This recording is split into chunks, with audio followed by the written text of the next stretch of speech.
Okay, StarCraft fans, we're straight into game 2 of Haymaker versus Pyrobow. Let's get the names up and the production tab running.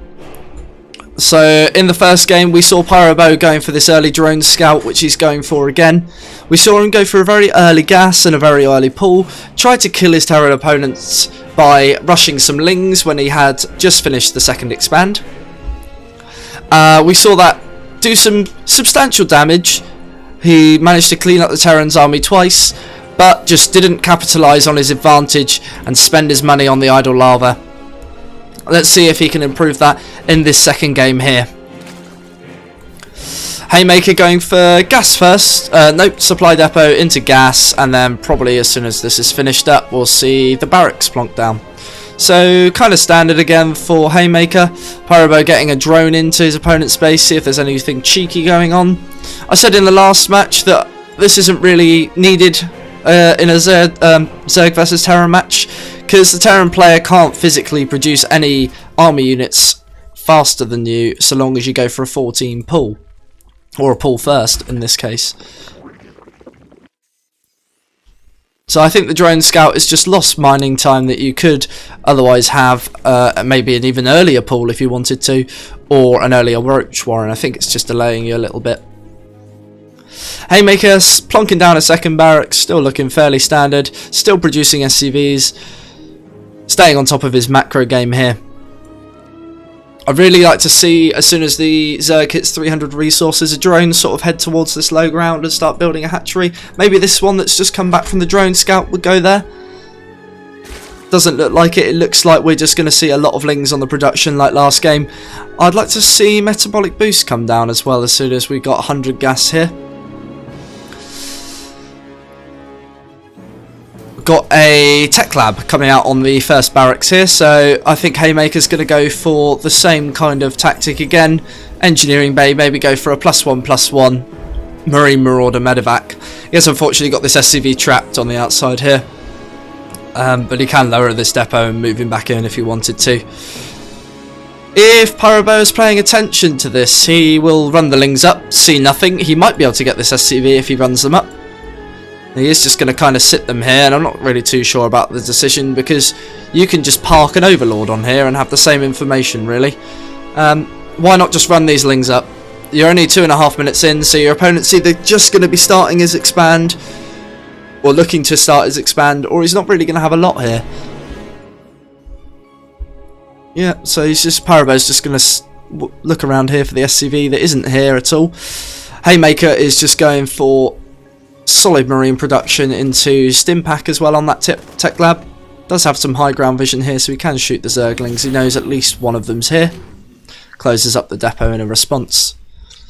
Yeah, so I think Pyrobow, if you'd sent these lings just up into the base, you would have seen that this depot was down, and instead of having them sort of sat here idly, I mean, at the moment they're an investment that hasn't really paid off for you. I suppose you have denied your opponent's expand for a little while longer. But I mean, if you'd run these up into the base, you would have encountered one marine, and you probably could have ended the game there if you wanted to. Instead, what's going to happen is these marines are going to walk down, kill a couple of your lings, and you'll have lost the minerals there. Yep, so we see +1 weapons coming down again, same build pretty much as last time for Haymaker. Starts that command centre up on the low ground. Do see the second hatch about to finish up just as Haymaker's command centre is starting here for the Zerg. Lava actually being used this game and being turned into units. They're being turned into 12 lings, so I think Pyrobow is going for a bit of aggression here, trying to deny this expand. She has done, he's killed the SCV, that's all you've got to do. Just make sure that your opponent can't get an SCV out of his base to build it. You don't even have to kill it, unless you want to make your opponent waste some money. Your opponent can cancel there, and Haymaker's cancelled it and got 300 minerals back.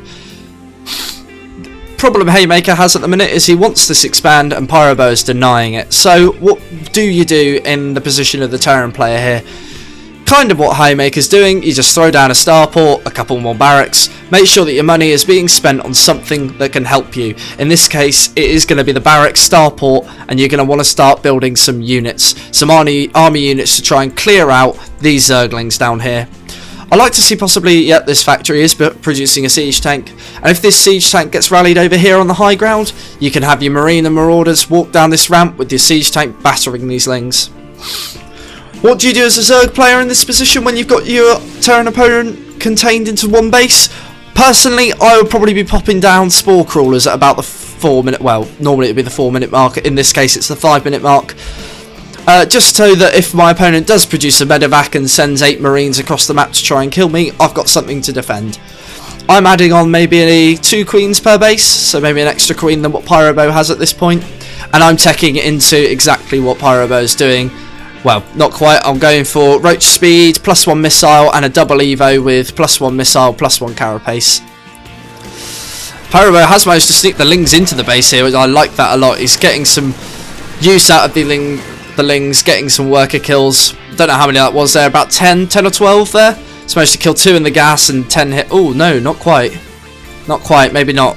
I think Haymaker's micro of pulling the SCVs off the line there was good enough to not take substantial damage. So I'm not sure about sending those lings in. I don't think they actually got as much work as you were expecting them to do. So you're forced to build an extra 24 lings, 1 roach coming out here. I'd maybe not build this many lings since you know your opponent had that big of an army, and lings aren't really that good against Marine Marauder in large numbers. At this small number here, I think the lings can probably get a nice surround because that Marauder is low. I'd like to see possibly this tech lab after... Oh, there we go. We see concussive shells already going on as if Haymaker's 1 step ahead of me.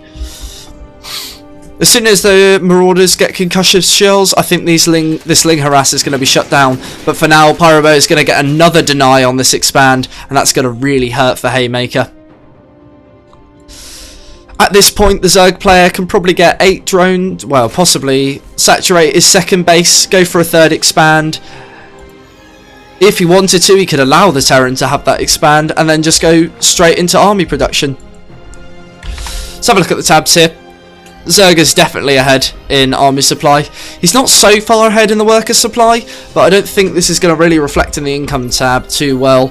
Yeah, see, Pyrobow's second base is really making a difference here on the income tab, whereas Haymaker's mules are making a good difference. But this base is soon going to mine out. It's already on oversaturated with 17 out of 12. Haymaker does have some extra gas, but Pyrobow isn't really using the gas that much. He hasn't teched into roaches, which I'd like to see him do. He is building a Hydralisk den, which I like, so maybe going into Roach Hydra a bit later. Haymaker has managed to sneak this medevac out along with 3 or 4 marines, and it is bypassing the Zerg army. So, I mean, if this drops into here, you've got 7 workers and a queen that you can pick up quite easily, and probably the hatch before this army manages to make it home. And at that point, once that army's there, it's got nothing that can shoot up. Pyrobow at the moment is just kind of sort of looking to get back into this expand, try and deny it for a 3rd time, really set Haymaker back. We're at round 4 and Pyrobow has really just got not a lot going on the production tab. I mean, you've got enough minerals to plonk down an evo chamber and start building some extra upgrades. This drop has come in, and I'm sorry I've missed that, but it has managed to kill a couple of workers here. I think, did he lose the medevac? No, it's just sat here with these units in it. Haymaker, I think you need to make sure that you're dropping all of the units off. Yep, there we go. Pyrobow, what are you doing? You've got your army on this side of the map. You look to be a bit indecisive about what you're doing. You either need to send this army in now, or you need to send it back home to deal with this aggression. You've got some lings that have popped out that have dealt with it nicely, but you have lost 6 drones here. You didn't lose the queen, luckily, or the expand, luckily, and you're now sending them in. But Haymaker's got a siege tank here. He's sieging up, and I don't like that decision. The lings are already close range. The siege tank isn't going to do a lot there. And I think Pyrobow has actually got enough army supply here. We look at the tab. Yeah, you've got a 3-to-1 in favour of the Zerg here as he pushes up the ramp already into the base because Haymaker doesn't have the supply depot raised. The lings absolutely destroying anything that Haymaker's making, and no GG and a salty leave.